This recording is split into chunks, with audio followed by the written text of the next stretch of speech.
Good morning students. जैसा कि कल हमारा वीडियो जो है वो पुश हो गया था और हमें वो वीडियो वहीं ख़त्म करना पड़ा था। हम पढ़ रहे थे इन्फिनिटिव्स इन पैसिव वॉइस, जिसमें हमने पढ़ा था कि यदि हेल्पिंग वर्ब के बाद टू प्लस मैन वर्ब की फर्स्ट फॉर्म आती है तो ऐसे सेंटेंसेस को पैसिव वॉइस में बदलते समय टू के साथ बी जोड़ दिया जाता है और फर्स्ट फॉर्म को थर्ड फॉर्म में बदल दिया जाता है। हेल्पिंग वर्ब तो वही है जो हमेशा से हमारे पास आ रही थी, is am are, was were, has have, had, shall, will है या फिर शैल हैव या विल हैव। लेकिन यदि इनके बाद टू प्लस मैन वर्ब की फर्स्ट फॉर्म आती है तो ऐसे सेंटेंसेस का पैसिव वॉइस बनाते समय हम क्या करते हैं, टू के साथ बी जोड़ दिया जाता है और मैन वर्ब की थर्ड फॉर्म का यूज़ किया जाता है। वही हमने जो है पैटर्न बनाया हुआ है, पैटर्न लिखा हुआ है। देखो, हमने पैटर्न में ऑब्जेक्ट लिखा है। ऑब्जेक्ट का मतलब आप समझ गए होंगे कि जो हमारा एक्टिव वॉइस का जो ऑब्जेक्ट होता है उसी को हम सब्जेक्ट के स्थान पर लिखते हैं, इसीलिए ऑब्जेक्ट लिखा है। तो आपके पास इसका पैटर्न आपके पास नोट्स में है। हम थोड़ा सा जो हमारा एग्जाम्पल है उसे समझ लेते हैं। तो एक्टिव वॉइस में देखिएगा, the guide is to help him. अभी यहाँ देखिएगा टू दिया हुआ है।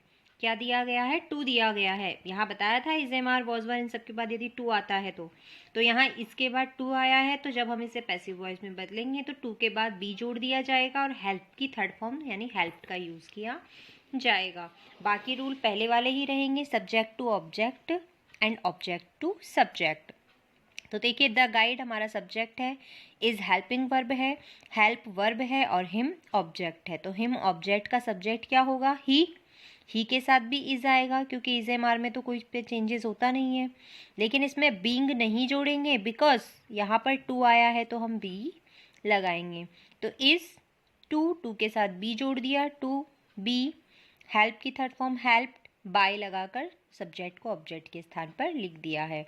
तो देखिए, he is to be helped by the guide.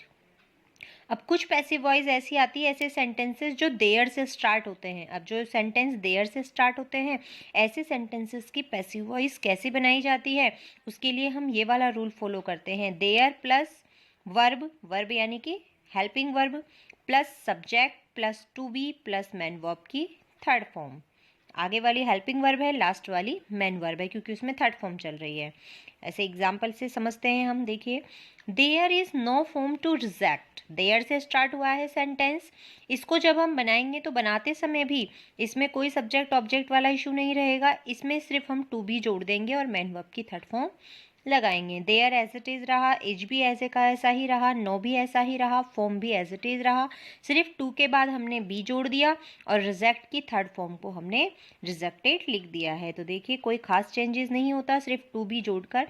ऐसे सेंटेंसेस जो देयर से स्टार्ट होते हैं वैसे सेंटेंसेस में to be plus main verb की थर्ड फॉर्म का यूज़ किया जाता है।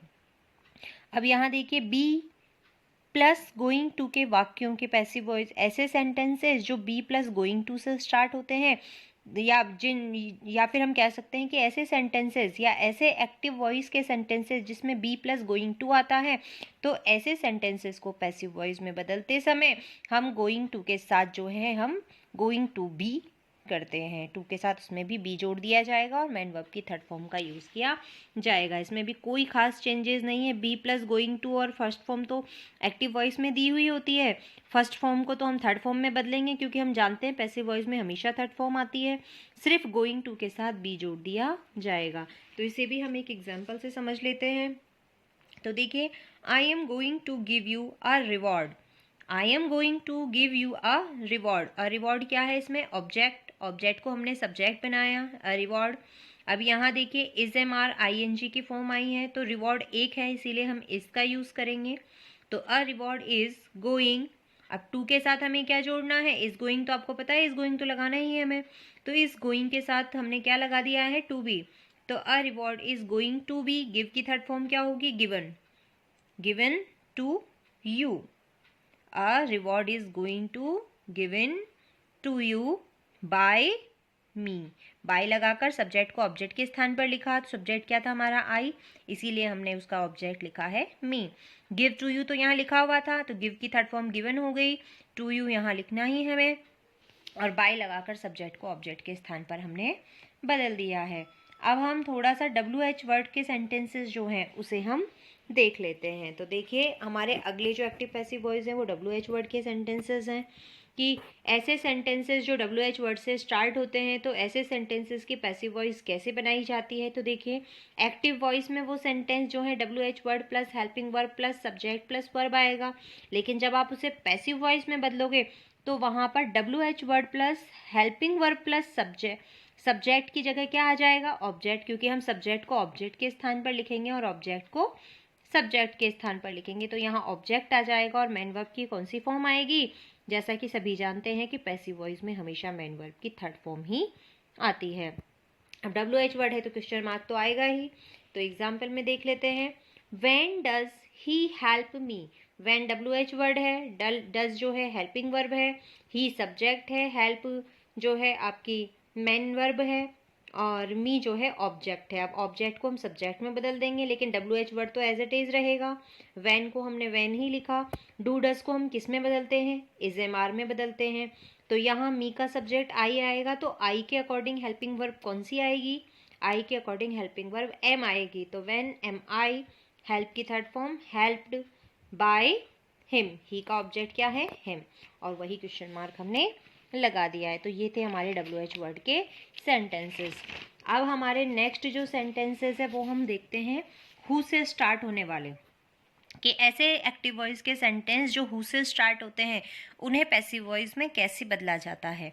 तो ऐसे सेंटेंसेस के लिए दो रूल फॉलो होते हैं। इस एक्टिव वॉइस में तो who plus verb plus object दिया हुआ होता है, लेकिन जब हम उसे पैसिव वॉइस में बनाते हैं तो इन दो तरीके से बना सकते हैं। एक तो होता है बाय वूम से स्टार्ट करके, कि by whom plus helping verb plus object plus main verb की third form plus question mark, या दूसरा तरीका है हु से स्टार्ट करके, who plus helping verb plus object plus MV third plus by plus question mark. अब ये दोनों ही तरीके से हमने एक एग्जाम्पल जो देख लेते हैं उसे हमने दोनों ही तरीके से बनाया है। तो यहाँ देखिए पैसिव एक्टिव वॉइस में दिया है who called Geeta, who called Geeta. यहाँ पीछे क्वेश्चन मार्क नहीं लगा हुआ है, लेकिन आप लगा लेना, क्योंकि जब बनाए जाते हैं नोट्स तो बहुत सारी चीज़ें ध्यान से उतर जाती हैं, लेकिन अब आपको समझाया गया तो पता चल रहा है, तो आप गीता के पीछे क्वेश्चन मार्क लगा लीजिएगा। तो देखिए हु कॉल्ड गीता, हम पहले वाले पैटर्न से बनाते हैं बाय वूम से। तो बाय वूम, अब यहाँ देखिए कॉल्ड सेकंड फॉर्म है, सेकंड फॉर्म यानी कि पास्ट सिंपल, पास्ट सिंपल को हम किस में बदलते हैं, पास्ट कंटिन्यूज में। तो कंटिन्यूज में किसका यूज़ किया जाता है, वॉज वर्ब का। अब बाय वूम गीता अकेली है इसीलिए वॉज का यूज़ होगा। तो बाय वूम वॉज गीता। अब कॉल्ड की थर्ड फॉर्म भी कॉल्ड होती है, सेकंड फॉर्म भी कॉल्ड होती है। तो बाय वूम वॉज गीता कॉल्ड। ये तो था हमारा फर्स्ट वाला पैटर्न। अब इसी सेंटेंस को हम सेकंड पैटर्न से देखते हैं। देखिए हु वॉज, यहाँ हेल्पिंग, हु के बाद हेल्पिंग वर्ब वॉज आ गई, फिर ऑब्जेक्ट, ऑब्जेक्ट क्या था, गीता, उसको हमने लिखा है गीता, फिर आता है थर्ड फॉर्म वही कॉल्ड, और फिर आएगा बाय लगाकर क्वेश्चन मार्क। तो ये थे हमारे ऐसे सेंटेंसेस जो कि हु से स्टार्ट होते हैं। अब हमारे आते हैं इम्पेरेटिव सेंटेंसेस का पैसिव वॉइस में परिवर्तन, या इम्पेरेटिव सेंटेंसेस को पैसिव वॉइस में कैसे चेंज किया जाता है।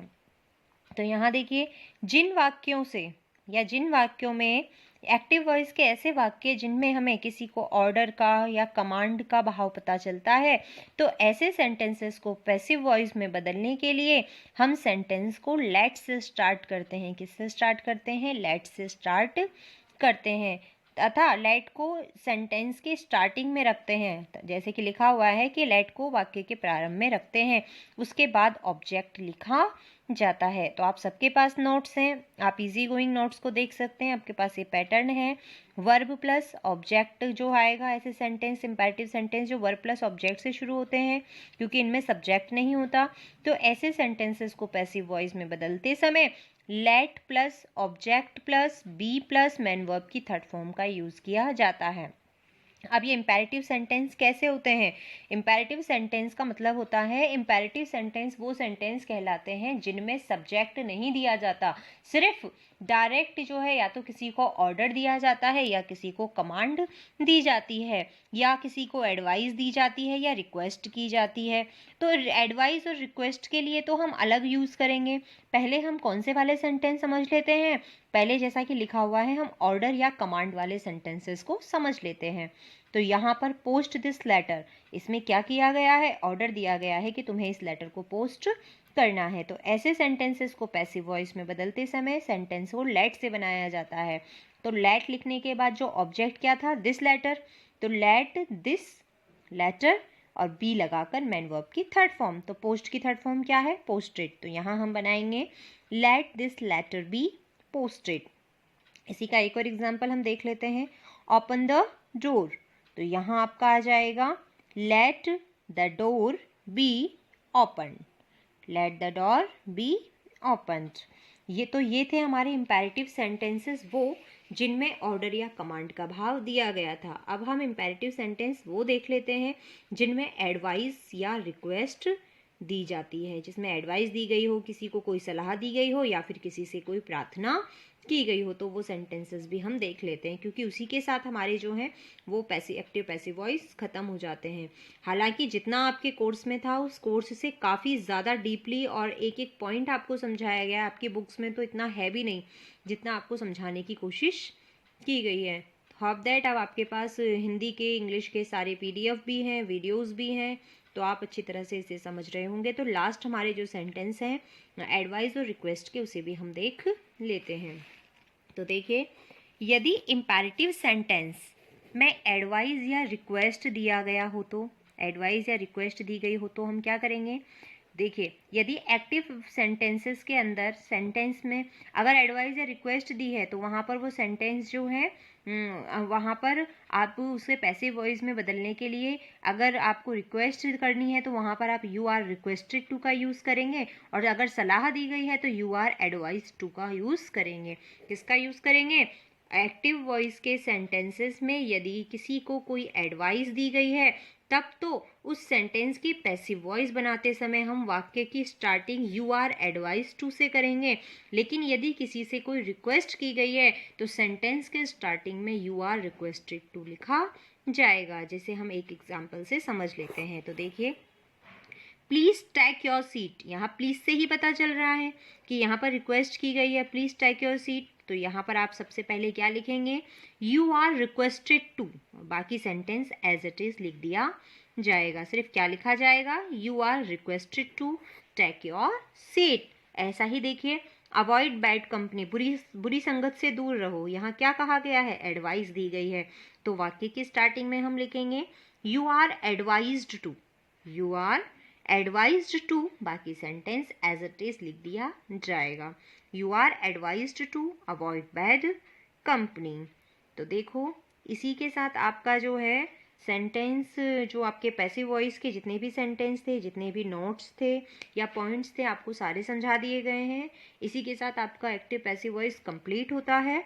आप जो है इसे ढंग से सारे वीडियोस ध्यान से देखकर इसके PDF और इसकी जो टेबल्स है उसे लर्न कर लीजिएगा, ताकि आपको ये सेंटेंसेस सारे ढंग से समझ में आ जाए।